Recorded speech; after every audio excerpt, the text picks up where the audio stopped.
Hi everyone, welcome to All Things Iceland, the place to get the inside scoop on Icelandic nature, culture, history, and language. My name is Jules, and I'm going to be talking about my experience learning Icelandic and what I've loved about that so far. Now, love is a very strong word, just because I have, like many people, a complicated relationship with Icelandic, mainly because it is difficult to learn. And it has been quite a journey, let's just put it like that. In terms of those who might be wondering about my surroundings, I'm in this awesome place called the Panorama Glass Lodge. It is not a sponsored video, but I just love this area and the view from here. In fact, behind me, you can see the volcano Hekla, which is super cool to be able to wake up to, and the sun and all that. So happy to be here, just surrounded by nature. And also I'm wearing another Icelandic sweater, which I am working on a video about that. I've gotten a lot of requests. And while I'm in this area, I'm actually traveling around. So make sure that you're subscribed and hit that notification bell so you don't miss out on some adventure videos that I have coming your way. Regarding what I love about learning Icelandic, I will of course make a video about what I hate when it comes to learning Icelandic. And just to be fair, love and hate, very strong words, but it sounds a lot better than saying like what I enjoy the most about learning Icelandic or what I fervently dislike or something like that. So that's the only reason why I'm using those words. Just take them with a big grain of salt. But the first of 5 things that I love about learning Icelandic is that when Gunnar and I, so Gunnar is my husband for those who don't know, and he is Icelandic, when we go and we travel to other places where people don't speak Icelandic, which is pretty much everywhere else in the world except for Iceland, it feels like you have a secret language that you're speaking together. And it's nice when we go out and we just want to talk about something, and it might either be personal or I just want to practice and I can speak to him. And it's been really funny at times, especially as I've gotten better at speaking the language, when we're out and you can kind of see some people who are listening or trying to listen to what you're saying, and their faces kind of like get like this because they're just like, what is that? You know, like, it almost like it's very confusing to people because Icelandic sounds so foreign. It could be really confusing to individuals who are maybe eavesdropping, okay, and trying to figure out what you're saying. We're not the type to use this in a menacing way, like we're not gossiping about people or anything. But in my opinion, it is pretty nice to kind of feel like you have this secret language. The second thing that I love, and this comes down to just my personality, is the fact that in Icelandic, there are very unusual sounds. So I've talked about this in a video when it comes to pronouncing Icelandic, and there's a double L sound that's like, it's kind of like sucking or blowing air out of your mouth.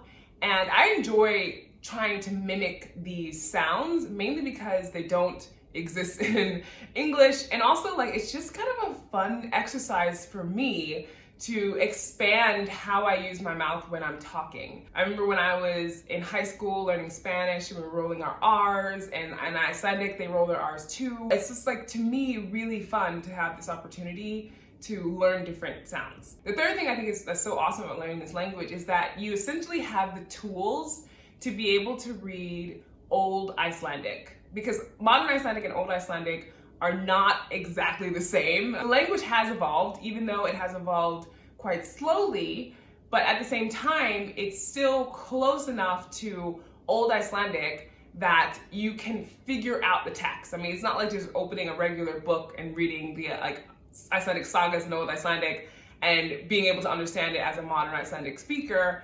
But like I mentioned, these tools that you have, meaning like the grammar structure, the letters, the pronunciation of sounds and all that stuff, that is still a part of Old Icelandic too. So that part is super cool in my opinion, that you could read that like really old text from 1200. Whereas like in English, reading Old English it's basically like another language for modern English speakers. The fourth thing I love about learning Icelandic is that you get some interesting insights into the culture, because Icelandic people have, of course, their own phrases.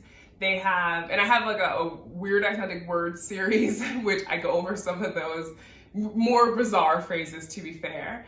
But also, for instance, I think it's really funny and cool that there's like close to 100 words to describe snow. A word that I learned about snow that I really enjoyed was actually in a recent podcast episode that I did with a woman named Helga, who is a volcanologist and geologist.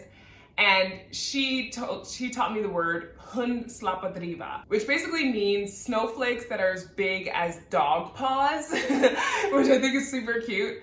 And there's also the name Snædís, which means like snow fairy or snow goddess. And there's so many other words. Of course, there's just snjór, which is snow, but there's so many other words that describe like weather in Iceland. And of course, like I've mentioned in other videos, it's a big part of the culture. So it's fascinating to see how that plays out in the language as well. And last but not least, what I love about learning Icelandic is that when I do speak Icelandic to a person who knows the language well, who grew up here, an Icelander basically, it's such a pleasant surprise for them to hear that someone has actually gone through the difficulties of learning the language and is trying to use it. Icelanders are aware of how difficult their language is. I mean, they spend many years learning it, and it's very often that people who have been speaking the language their whole lives still mess up the grammar because it's quite complicated. And I will be definitely talking about that in my video regarding the things that I hate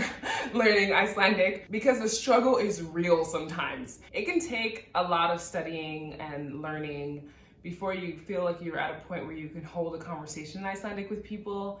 And when you do, it's really nice when people acknowledge that or encouraging or say something just to let you know that they're happy that you're learning the language. For instance, when people have known that I'm learning the language and they hear me speak, they'll say like, wow, þú talar svo góða íslensku.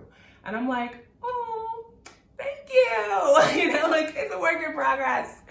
And it is gratifying, of course, because you do feel like, okay, at least the people who speak the language feel like it's sounding okay, right? So that, for me, I love that.